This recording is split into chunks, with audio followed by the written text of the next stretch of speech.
Budget 2024 में क्या होगा खास? किसानों के लिए सरकार खोलेगी खजाना। कौन से 5 बड़े ऐलान कर सकती है सरकार? बजट में टैक्स घटाने की होगी बात। नमस्कार, आप देख रहे हैं कैपिटल टीवी और मैं हूं आपके साथ पारुल त्रिपाठी। मोदी सरकार के तीसरे कार्यकाल का पहला बजट 23 जुलाई को आएगा। वित्त मंत्री निर्मला सीतारमण मंगलवार को अपना लगातार 7वां बजट पेश करके एक रिकॉर्ड बनाएगी। आम चुनावों के बाद आने वाले इस बजट में सरकार की घोषणाओं पर सबकी नजर बनी हुई है। इस बार के चुनाव परिणामों में केंद्र में 10 साल तक बहुमत के साथ सत्ता पर काबिज रही भारतीय जनता पार्टी को बहुमत से कम सीटों से संतोष करना पड़ा है। सत्ताधारी दल की सीटों में कमी का सबसे बड़ा कारण जनहित के मुद्दों पर केंद्र की अनदेखी को माना जा रहा है। चुनाव से पहले विपक्षी दलों ने किसानों, युवाओं, महिलाओं और नौकरी पेशा लोगों की परेशानियों से जुड़े मुद्दों पर सरकार को घेरा और वो बहुत हद तक अपने मकसद में सफल भी रहे।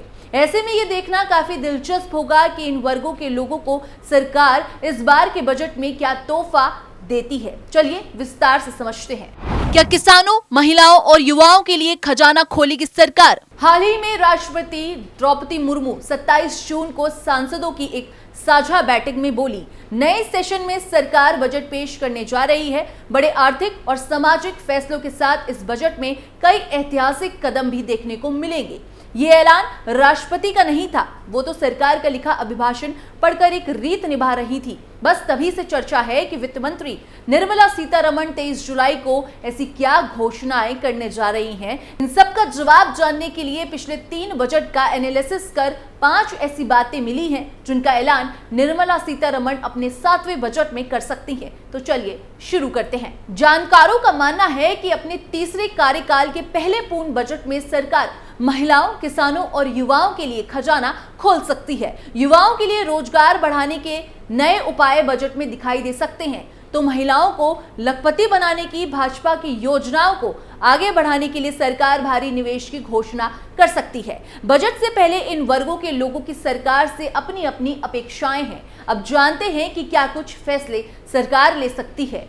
आयुष्मान भारत योजना, इससे होगा 4 करोड़ लोगों को फायदा। सरकार आयुष्मान भारत योजना के तहत 70 साल से ज्यादा उम्र के सभी लोगों के 5 लाख रुपए तक मुफ्त इलाज की घोषणा कर सकती है। यानी इनके मुफ्त इलाज के लिए कोई शर्त नहीं रहेगी। इनकम, पेंशन, बैंक बैलेंस, जमीन या पुरानी बीमारियों के आधार पर किसी बुजुर्ग को इस योजना के दायरे में बाहर नहीं किया जाएगा। देश में 70 साल से ज्यादा उम्र के करीब 4 करोड़ लोग हैं। अभी 34 करोड़ से ज्यादा लोग आयुष्मान योजना का फायदा उठा रहे हैं। इस घोषणा के बाद इनकी संख्या करीब 48 करोड़ हो जाएगी। यानी ये लोग प्राइवेट हॉस्पिटल में जाकर 5 लाख रुपए तक का इलाज फ्री में करा सकते हैं। इनके इलाज का पैसा सरकार देती है। इस योजना में पुरानी बीमारियां भी कवर होती है। किसी बीमारी में अस्पताल में एडमिट होने से पहले और बाद के खर्च इसमें कवर होते हैं। इसके अलावा सभी मेडिकल जांच, ऑपरेशन और दवाइयों का खर्च भी इसमें शामिल है। ये घोषणा इसलिए हो सकती है क्योंकि आयुष्मान योजना में पिछले 3 साल से कोई बदलाव नहीं हुआ है। 2022 से लेकर 2024-25 के अंतरिम बजट तक कोई बदलाव नहीं हुआ है। दूसरी बात यह कि बीजेपी ने अपने मैनिफेस्टो में 70 साल से ज्यादा उम्र के लोगों का फ्री इलाज कराने की घोषणा की है। और तीसरी बात यह कि राष्ट्रपति द्रौपदी मुर्मू ने पिछले महीने संसद में 70 साल से ज्यादा उम्र के लोगों को आयुष्मान भारत योजना में शामिल करने की बात कही थी। किसान सम्मान निधि, 9 करोड़ से ज्यादा किसानों को फायदा। इस योजना में अभी किसानों को 2-2 हजार रुपए की 3 किश्त यानी कि साल में कुल 6,000 रुपए देती है। अब सरकार ये रकम 8,000 रुपए कर सकती है। देश के 9 करोड़ से ज्यादा किसानों को इस योजना का फायदा मिल रहा है। इसकी शुरुआत 2018 में किसानों को आर्थिक मदद देने के लिए की गई थी। यह घोषणा इसलिए हो सकती है क्योंकि किसान सम्मान निधि योजना में 3 साल से कोई बदलाव नहीं हुआ है। 2022 से लेकर 2024-25 के अंतरिम बजट तक कोई बदलाव नहीं हुआ है। बजट से पहले वित्त मंत्री निर्मला सीतारमण ने कृषि प्रतिनिधियों के साथ मीटिंग की थी। इसमें पीएम किसान सम्मान निधि योजना में मिलने वाली रकम को 6,000 रुपए से बढ़ाकर 8,000 रुपए करने की मांग की गई थी। HDFC बैंक की प्रिंसिपल इकोनॉमिस्ट साक्षी गुप्ता के मुताबिक किसानों की आमदनी बढ़ाने के लिए सरकार पीएम किसान योजना की राशि को बढ़ाकर 8,000 रुपए से 10,000 रुपए तक कर सकती है। सेविंग पर टैक्स छूट, 2 करोड़ से ज्यादा टैक्स पेयर्स को फायदा। EPF, PPF, equity linked saving scheme, Sukanya Samriddhi Yojana, national saving certificate, 5 साल की एफडी, नेशनल पेंशन सिस्टम और सीनियर सिटीजन सेविंग स्कीम जैसी योजनाओं में निवेश करने पर 1.5 लाख रुपए तक की टैक्स छूट मिलती है। ये इनकम टैक्स एक्ट के सेक्शन 80C के तहत आता है। इस बार के बजट में सरकार इस छूट को बढ़ाकर 2 से 3 लाख रुपए तक कर सकती है, यानी आप टैक्स बचाने के लिए 2 से 3 लाख रुपए तक का निवेश कर सकेंगे। इससे 2 करोड़ से ज्यादा टैक्स पेयर्स को फायदा भी होगा। 80C में टैक्स छूट कैसे मिलती है? मान लीजिए आपकी सालाना इनकम 10 लाख रुपए है। ऐसे में आपको इस रकम पर इनकम टैक्स भरना होगा।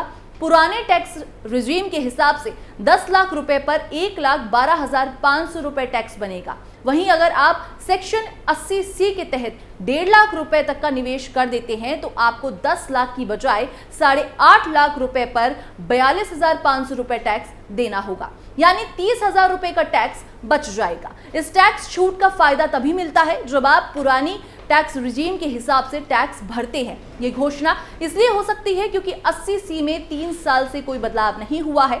2022 से लेकर 2024-25 के अंतरिम बजट तक भी कोई बदलाव नहीं हुआ है। सीए इंस्टीट्यूट्स बीते कई सालों से इसे बढ़ाने की डिमांड कर रहा है। बजट में पहले प्री कंसल्टेशन मीटिंग में वित्त मंत्री निर्मला सीतारमण को सीए इंस्टीट्यूट्स ने 80C के तहत मिलने वाली टैक्स छूट को बढ़ाने का सुझाव दिया था। रिपोर्ट्स के अनुसार बीते 10 सालों से 80C के तहत मिलने वाली टैक्स छूट में बदलाव नहीं हुआ है। ऐसे में आम लोगों को राहत देने और बचत को बढ़ावा देने के लिए सरकार 80C से मिलने वाली छूट को बढ़ा सकती है। हेल्थ इंश्योरेंस प्रीमियम पर टैक्स छूट, 2 करोड़ से ज्यादा टैक्स पेयर्स को फायदा। सेक्शन 80D के तहत हेल्थ इंश्योरेंस पर लगने वाले प्रीमियम पर टैक्स छूट दोगुनी की जा सकती है। अभी 80D के तहत पति पत्नी और बच्चों के हेल्थ इंश्योरेंस के लिए सालाना 25,000 रुपए तक के प्रीमियम पर ही टैक्स छूट मिलती है। ये बढ़ाकर 50,000 हो सकती है।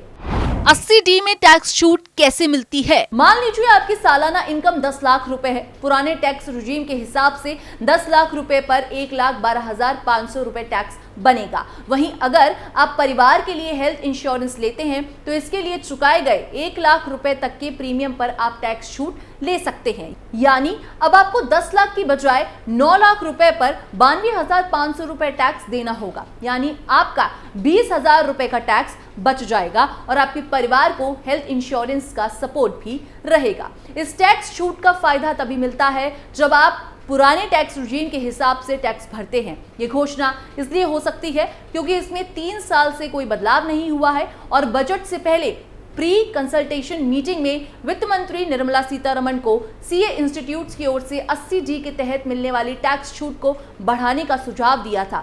रिपोर्ट्स के अनुसार बीते 9 सालों से 80D के तहत मिलने वाली टैक्स छूट में बदलाव नहीं हुआ है। वहीं दूसरी ओर हेल्थ इंश्योरेंस पॉलिसीज का प्रीमियम हर साल 10 से 25% तक बढ़ रहा है। ऐसे में आम लोगों को राहत देने के लिए सरकार 80D में मिलने वाली छूट को बढ़ा सकती है। अटल पेंशन योजना 5,000 से बढ़ाकर 10,000 रुपए हो सकती है। सरकार अटल पेंशन योजना में मिलने वाली पेंशन को दोगुनी कर सकती है। फिलहाल इस योजना के तहत मिलने वाली पेंशन राशि 5,000 रुपए है। इसे बढ़ाकर 10,000 रुपए किया जा सकता है। पेंशन के लिए व्यक्ति को 20 साल के लिए निवेश करना होता है। इसके बाद 60 साल पूरे होने पर हर महीने 1,000 से लेकर 5,000 रुपए की पेंशन मिलती है।